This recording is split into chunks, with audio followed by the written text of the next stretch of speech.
Um, Welcome to All the right. Friday night meeting of Keep It Simple. It is now with great pleasure and much gratitude that I introduce Lynette R, who'll be sharing on the topic of Stay in Your Seat, Newcomer. Lynette, please take it away. Thank you. I'm Lynette and I'm a real alcoholic. And, you know, first of all, I want to say I'm sorry I had to go get my baby from school because she got kicked off the bus. So I had to go get her. So normally I would be at home getting ready to get on the computer. So I'm sorry about that. Secondly, I want to, start this meeting off with a prayer because I need to get out of myself. I'm struggling. And also, y'all got me as a co-host or something. Can y'all take that off because people coming in and it's distracting me. It's showing up on the thing. My name is Lynette, and God grant me the serenity to accept the things I cannot change, the courage to change the things I can, and the wisdom to know the difference. I want to start off by saying God will kick in a minute, y'all, because right now I'm really nervous and I'm struggling. I don't like to be driving and speaking in a meeting. This is so inappropriate for me. Um, my name is Lynette. I'm a real alcoholic, and my sobriety date is May 5th, 1999. I haven't found it necessary from that day to this day to pick up any mind-altering substance. That's nights, weekends, holidays, bar mitzvahs, ginger reveals. I do not drink, and I'm not on weed maintenance. And I'm so grateful for that. And I have a sponsor, and she knows she sponsors me. And my sponsor's name is Erica. And my sponsor has a sponsor, and her name is Bonnie. And they both have a working knowledge of the 12 steps. And my sponsor taught me how to incorporate those 12 steps in my life. And if you got a sponsor that's not taking you through the 12 steps, get rid of them and go get a sponsor who has a working knowledge of the 12 steps. And then go back and get that sponsor you got rid of and take them to the sponsor who has a working knowledge of the 12 steps. An old timer told me a long time ago, Lynette, if you want to be a dirtbag, a liar, a cheat, and a thief, then don't work the steps. But if you want those behaviors to change, you might want to incorporate a step in your life. And in my case, I will tell y'all that he was telling me the truth. My phone is going to click out. It's going to glitch out because I'm coming up to my door and it's going to connect to my internet. So bear with me for a few minutes.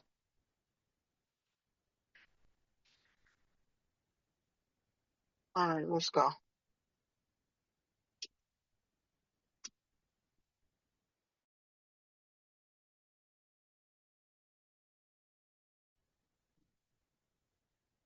So I'm truly grateful for the seat that I sit in today because I know that I am who I am and what I am because of the rooms. The rooms have changed my life and made me into somebody that I even know I wanted to be. So I'm grateful for that. I'm so sorry, y'all. Um, so I want to start off by telling y'all two stories that happened to me when I was a kid. I believe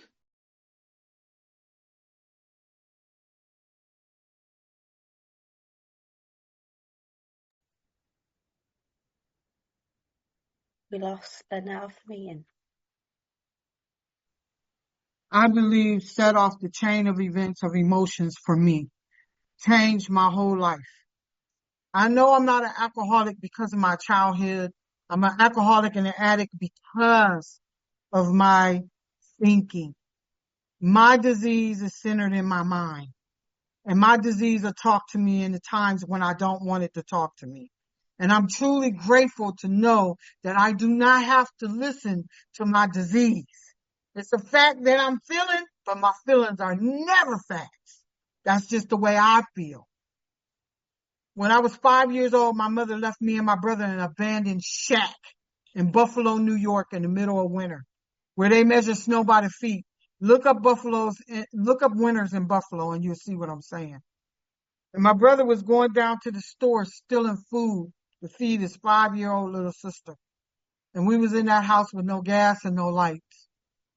And the man at the store was wondering why this kid keep coming down here stealing food, so he called the police. And the police followed my brother back to that shack, and they found this little girl on a mattress covered in sheets, towels, curtains, clothes, everything this kid could find in this house. He had piled on top of his 5-year-old little sister, trying to keep her warm. I tell the story like that because that's how they had it written up in the paper. They called us miracle babies, and they said we shouldn't have survived that. We was in that house 3 nights and 4 days. Set off a chain of events of emotions. I started feeling unwanted, unloved, and abandoned. I didn't know it was abandonment until I got here. If you're going through some abandonment issues, you better deal with them or they'll deal with you. I know today that abandonment will keep you in relationships that you should not be in. And I'm not just talking about relationships with the significant other. I'm talking about relationships with friends, people that you know who abuse, use, and treat you ungodly is the word I want to use. I know today when I would see people and I'd be like, why she stay with him? And she got a black eye? I know why today. Abandonment. Second thing happened to me when I was a kid. Me and my cousin decided to go bottle hustling. And my grandmother told us before we left the house, don't go in nobody's house. And I ain't like my grandmother. I thought she was mean. I wanted a grandmother who rocked in a rocking chair and baked me cookies. That's not the grandmother I got. Me and my cousin set out to go bottle hustling. We got to this man's house. He had a room full of bottles. He told us if we come in and clean out this room, he'll give us these bottles. We went in that man's house. While we was cleaning out that room, he sent my cousin to the store. And to make a long story short, that man raped me. I was 9 years old. When my cousin came back from the store, I told her to throw her stuff on the porch and run. We took off running. She kept asking me, what's wrong? When we got home, I told her what the man did to me, but I told her don't tell grandma. Because she told us don't go in nobody's house. We got home, Treva ran up the steps, she ran in the kitchen and she screamed out, Grandma, Grandma, some man raped Natty. And my grandmother was sitting around a round table drinking Budweiser beer, smoking cigarettes with her friends from out of town. She looked me in my face and said, ain't nobody raped that ugly bitch. I was 9 years old. I never felt pretty again. From that day forward, never felt pretty again. I never liked me. My skin was too dark, my hair was too short, my butt was fat, and I was ugly. One day, my auntie was standing in the living room and she was drinking something out of her cup, and I ran up to her and I said, Auntie, can I have a sip of what's in your cup? And she handed me that cup and I took a gulp of what was in that cup and it burnt my tongue. It burnt going down my throat. But when it hit the bottom of my belly, I opened my eyes, my skin lightened up, my hair grew long, my butt got big. I could sing like Whitney Houston. And let's be clear, I cannot sing. But when I would put alcohol on my tongue, I thought I sounded like Whitney Houston. That's what alcohol did for me. Alcohol was not my problem. It was my solution. That was the first love of my life. The second love of my life was James. James rode in on a pretty white horse, bought me a pair of champion tennis shoes, told me to hop on this horse, jumped on dude's horse, and he took me for a ride. At the end of that relationship, dude was tying me to poles because he loved me so much, y'all. He didn't want no other man to get me while he was at work. Today, I know I was in full flight from reality. Today, I know I couldn't differentiate the truth from the false. It was domestic violence. And him tying me to that pole was not love. And it took me a long time to figure that out. And one day I started banging on the pole and somebody heard me and they called the fire department. They kicked in the door and got me off that pole. And I called my mother. And I told her, if you don't come and get me, he's going to kill me. Now, I done rode all the way down to Orange, Texas from Youngstown, Ohio. And my mother told me, I ain't tell you to take your black A down there. You get up here the best way you know how. I did what my mother said. I got back to Ohio. I had a friend who was staying in Akron. And she told me I could come and stay with her and she'll help me get on my feet. Now, she knew the girl she graduated with. Y'all looking at a little girl that graduated high school. I got a diploma and could not read. I was reading at a third grade level. I don't know if you can imagine this, but imagine going through life and turning into an adult and can't read. It's hard to fill out applications. It's hard to get a job. It's hard to do the things that normal people take for granted. If you can read, don't take it for granted. Teach somebody else who can. Anyway, as time went on, I get up here to Akron. I come and stay with this girl, and she got this cute little dog and this picket fence and this husband and these 4 kids. And when I get done with them, the fence knocked down, the dog ran away, and her kids are screaming, "Mommy, she the devil." Because everywhere I went, I took me with me. And you know how we always try to convince people we good people when we're not. And by now, I got a terrifying dope fiend habit. Now I'm on crack. And I'm doing anything, and I do mean anything, to get one more. But it all starts when I take a sip of alcohol. I take a sip of alcohol, I lose my self-respect, my dignity, my morals, my values, my self-esteem, my self-worth, all that go out the window. And I will do anything, and I do mean anything to get one more. That man hand me my check. I take my check down to the liquor store. 'Cause I don't know nothing about no banks. I don't know nothing about no credit cards and credit scores. As I was out there qualifying, I became homeless. And when I did have a place to stay, I ran a cord from my house to the lady house next door to have electricity. See, that's the kind of dope fiend I am. I sell everything, including myself. I end up out there on the corner selling fruit cocktail, and I'm not talking about the stuff in the can. That's what dope do to me. But all it starts is with a sip of alcohol. So if you think you just got a problem with cocaine, I'm here to tell you, you got a problem with other side dishes. And if you use anything, it will take you back to the drug of your choice. They say you have a drug of choice. I didn't have a drug of choice. What you got? I will use anything to get me out of myself. And it didn't matter what it was. See, I know today that I have an addictive personality. And I'm addicted to anything that makes me feel good. And that includes food, anything. If it makes me feel good, I want a lot of it. Let me tell y'all how addictive my personality is.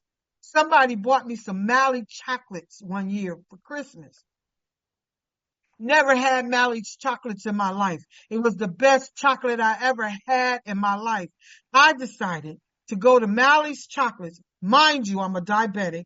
I went to Mally's chocolate store and bought a box of chocolates. And then my addictive personality told me, go to the factory. The factory is all the way out in Cleveland.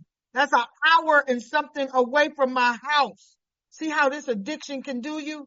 It'll have you go an hour and something away from your house to get another box of chocolates that you shouldn't be eating anyway. Ain't that what dope do to you? Continue to make you do things that you really don't want to do, but we don't have no mental defense against the first one. So we continue to keep doing the same thing over and over and over. And y'all tell me I'm insane? Huh? They talk about insanity. They talk about insanity in the big book. It says doing the same thing, expecting different results. But my sponsor told me, you insane, Lynette.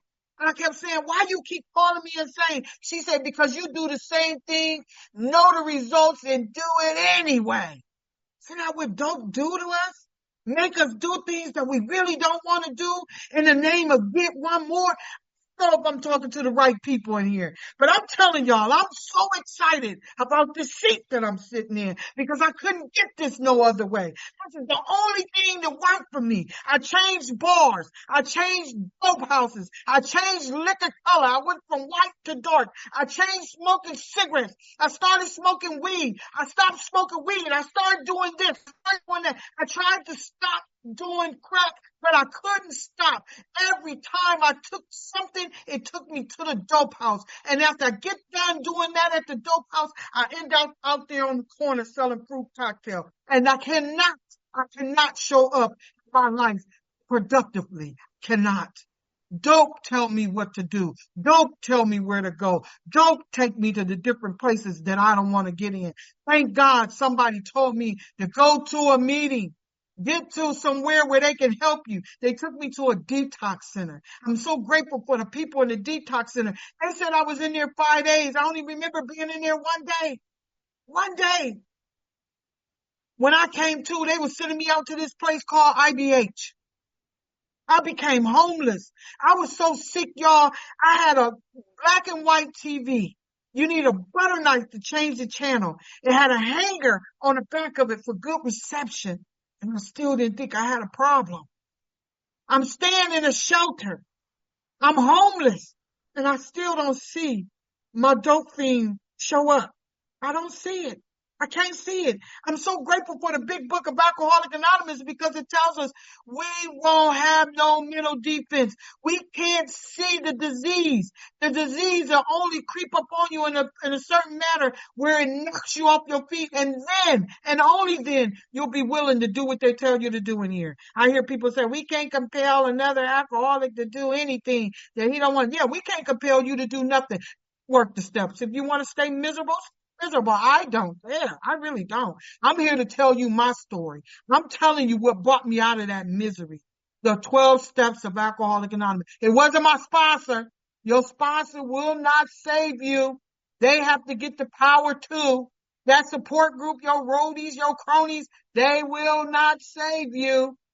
You're going to have to find your own power and you're going to have to tap into it. And then if you tap into the 12 steps will take you to a power of your understanding. We're not trying to convince you there's a God.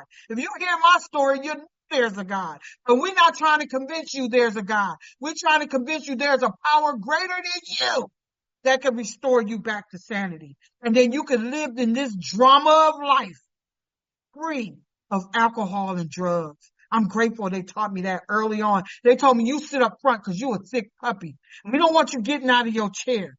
And we'll bring you your coffee. Yeah, and you go to the bathroom before the meeting starts. We don't want you to miss nothing. We want you so close to the speaker that when they talk, we want they spit to fly on you. That's how sick I was when I got here. They set me in the front. And then I was dressing like a street girl. See, I didn't have AA etiquette. I'm a street girl. I knew how to dress with short skirts on and no underclothes. That's who I was. I don't know about you. And I brought that behavior in the rooms. Y'all had to teach me how to be a lady. Huh? Y'all wipe my slate clean and y'all start putting words on there like dignity, morals, values. I don't want to sleep with somebody else's husband today. I want my own husband. I don't want to go to the grocery store and steal food out the grocery store. I want to be blessed with a job and God allows me to go in there and pay for my food. I know some of y'all saying, why is she hollering? What's wrong with her? Because I get excited about my recovery. And if you ain't excited about yours, I'm going to pray for you. You got some money can't buy this, boo-boo. Money will not buy you sobriety. You can go to the most expensive treatment center in the world where they feeding you filet mignon. In case you ain't know what that is, that's steak. I didn't know they call filet mignon steak. And they got a golf course for you guys who like to go golfing. Pretty green lawn. You can go golfing in the morning before you go to treatment. And you girls who want to keep your girlish figure, they got a swimming pool in the basement and you could go do a couple of laps before you go to treatment. And at the end of treatment, they're going to give you a big book and tell you, go to meetings. And you just spend $100,000 for a big book. This program does work and it's in the big book of Alcoholics Anonymous. Get the book. Get a sponsor. Find a home group and show up for your home group. Your home group is important. Them same women that set me up front one day came to meetings with some clothes in a bag. And they told me, we want you to wear these things to meetings because the things you're wearing are inappropriate, Lynette. So when you see a little girl coming here and she dressed like a street girl, don't talk about her, be about her. Go to the Salvation Army and get her a few rags that she could put on and show up for a meeting with some dignity. Yeah, y'all wrote that on my slate too. Some dignity, some morals. Yes, yes. Thank you, Alcoholics Anonymous, because I appreciate everything y'all wrote on that slate today for me. Because when I came in here, I was and y'all fixed me up. Y'all put Humpty Dumpty back together again. Thank you, Alcoholics Anonymous. Y'all taught me how to do some things that I didn't know how to do. I'm grateful for this seat that I sit in. If you in here and you new, get a group. Your home group is important. Why you say that, Lynette? I'm glad you asked. Your home group is important because when you show up to your home group, they can see in your eyes what's going on with you. Then when you don't show up, they know to call you to make sure you're okay. Because you know how we like to isolate. Good alcoholics and addicts like to isolate and stay away from everybody, thinking we could solve the problem by ourselves after being proved time after time after time again that we cannot solve this problem by ourselves. We need each other. I hear people telling newcomer is the most important person in the room. I don't think so. I think the most important person in the room is the one who want to drink today. And that person may not be new. So we got to remember there's old timers in here can relapse too. I've seen people with time go back out. Don't look at people's time. Look at their actions. Follow their actions, not their time, because we all got one day. We get a daily reprieve contingent on our spiritual maintenance. I ain't making this stuff up, y'all.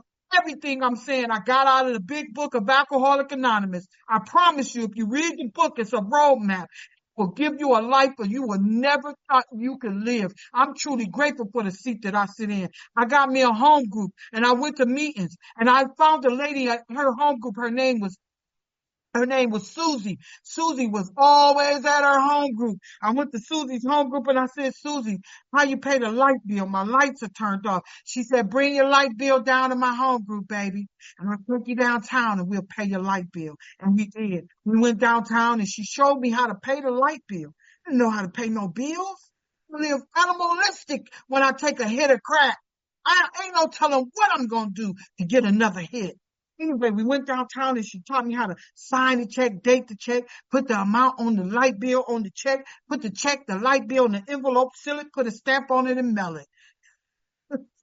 Isn't that how AA works? One step at a time. I keep forgetting I'm in CA because I'm an AA baby. I'm sorry, but I keep forgetting I'm in CA. Anyway, I looked at her, I said, Susie, where you get the text from? He said, come to my home group next Tuesday, baby. We'll take you downtown and we'll open you up a checking account. Next Tuesday, I went to her home group. She took me downtown. She opened me up a checking account. And Susie taught me how to write checks. And she told me I could do anything with these checks I wanted. And I looked at her. Said anything? She said anything. Yeah. I see y'all laughing. Y'all see where this is going. So a week later, a box of checks came in the mailbox. I started writing checks, baby. I went and got me a colored TV with the remote. I went to the butcher. I told him I want the best cut of steak you got. He cut me some filet mignon. I burnt it. I don't care for steak, filet mignon. I went and got me some pork chops and some potatoes and some corn on the cob. And people always say, Lynette, why are you always talking about food in a meeting? Because I was reduced down to one bag of oodles and noodles a day. I went to bed hungry a many a night because all my money went to the liquor store. I cash my check at the liquor store. I get a fifth of 1513 lighters and 2 packs of Newport 100s. Did that every single pay. And then I end up in somebody's basement, broke, busted, and disgusted. And then in my fine-tuned mind, tell me to get out there on the corner and get that money back that we just jacked off in somebody's basement smoking crack.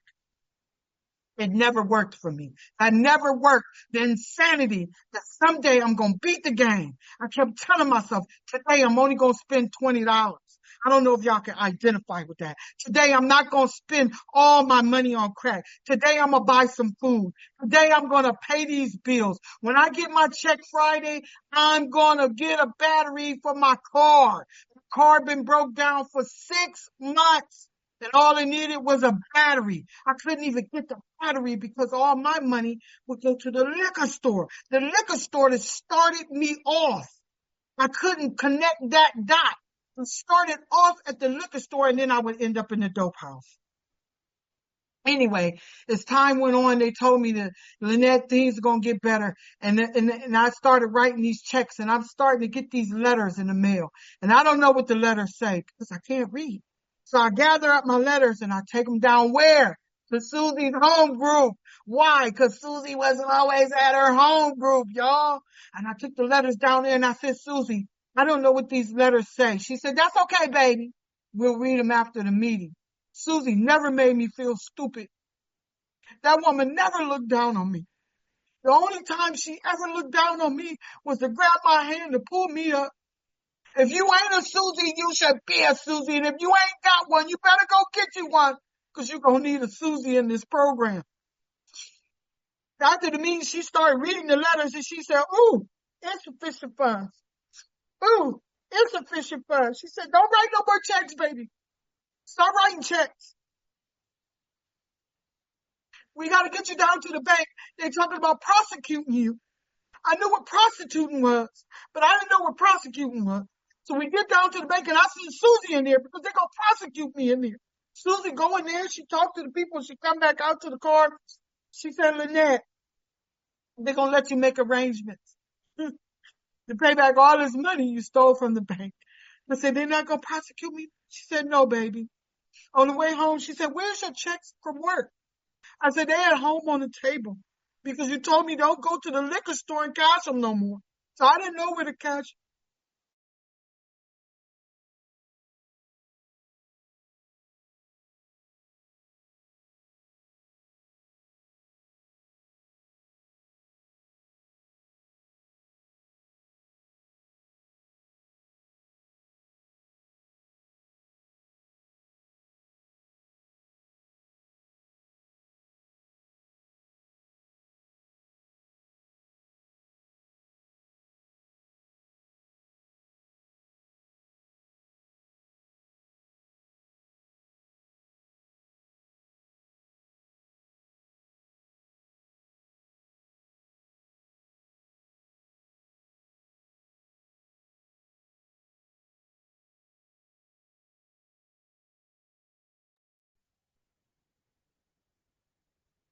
I don't know if we've lost Lynette again, but I'll give it a minute because she might pop back straight on.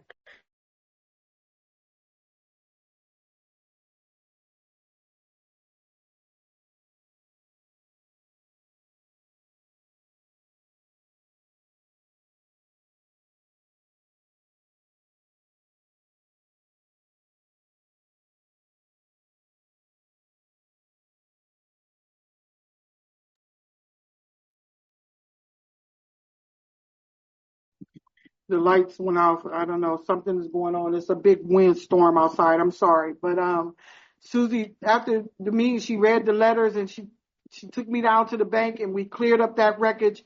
And then on the way home, Susie told me, Lynette, if you come to my home group every Tuesday, I'll take you to the library and I'll teach you how to read. I learned how to read in the rooms of Alcoholics Anonymous. I'm truly grateful for the seat that I sit in. Y'all, I can't explain it nowhere. Even though the devil is trying to intervene, I don't know why he's working so hard to keep me from getting this message out. But there's somebody in here that needs to hear this message. And I'm here to deliver the message to you that you can stay sober no matter what is going on in your life.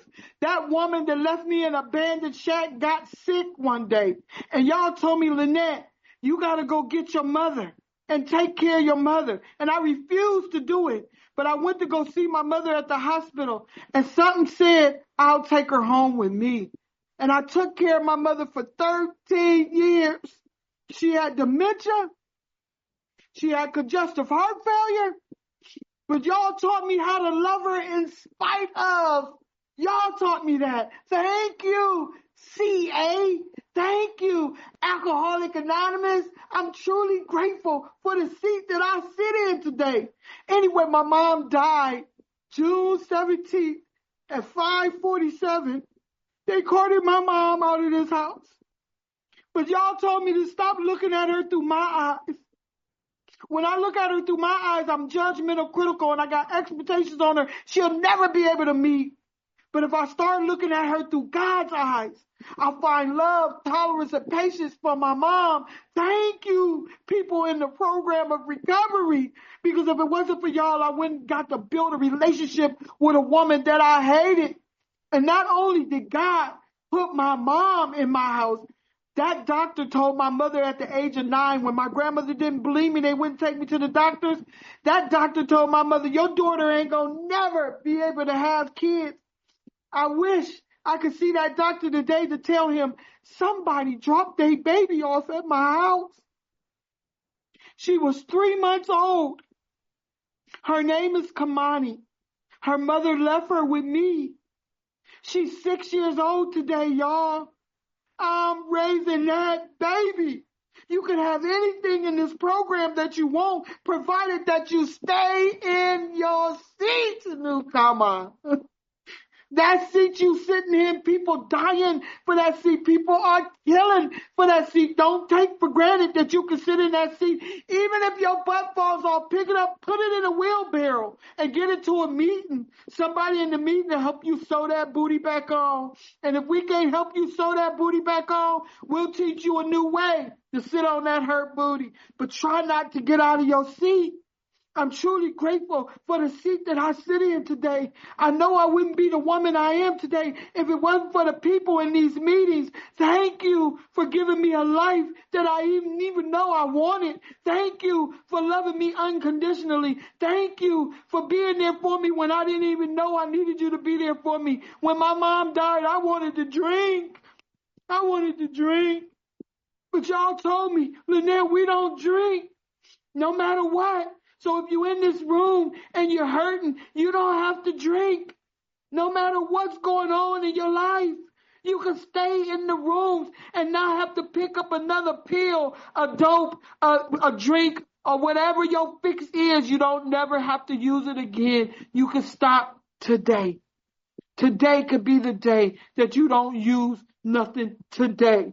And I'm truly grateful. They taught me this is a 1 day at a time program. If you in this room and you struggling, I promise you, if you get a sponsor who has a working knowledge of the 12 steps, don't get somebody because they got a car or they got a house or they got this or they got this immaterial bull crap, because material things will not fix a spiritual malady. You're sick spiritually, mentally, and physically. You are sick, and I don't care what you buy. It will not fix that. You're going to need to connect spiritually, and it doesn't have to be God. It just got to be a power greater than you. Look at all these faces in here. All these people in here could be your power. That was my power when I got here. The people in the meetings of Alcoholics Anonymous and CA helped me to stay in my seat. They gave me hope. They gave me some encouragement. They gave me some words to keep me from using 1 day at a time. I'm truly grateful for this seat that I'm sitting in. And I promise you, if you stay in yours, you'll find some gratitude about this meeting. You'll find some things in it. Because I heard them say, may you find him now. I thought they was talking about a man in a meeting. I was running around in meetings looking for a man to get a spiritual awakening. I found me a man, and I got a spiritual awakening. But it wasn't the one they was talking about in the big book. That's not what they talking about in here, y'all. And I know for me, I wanted somebody to love me because I couldn't love myself. And I needed somebody to love me. So I went through the process, and there was a process for me. And it doesn't have to be that way for you, but that's how it was for me. And it kept me in my seat for 26 years, 1 day at a time. I'm truly grateful for the seat that I sit in. I hope I said something to help somebody stay sober. If I did not, I am so sorry. Get to another meeting. You will hear them talking, and you'll be able to stay in your seat. If anyone hasn't told you today that they love you, so what? Who cares, Daniel? Look at all these faces. It's obvious that someone loves us, or we wouldn't be here. Thank you for letting me share.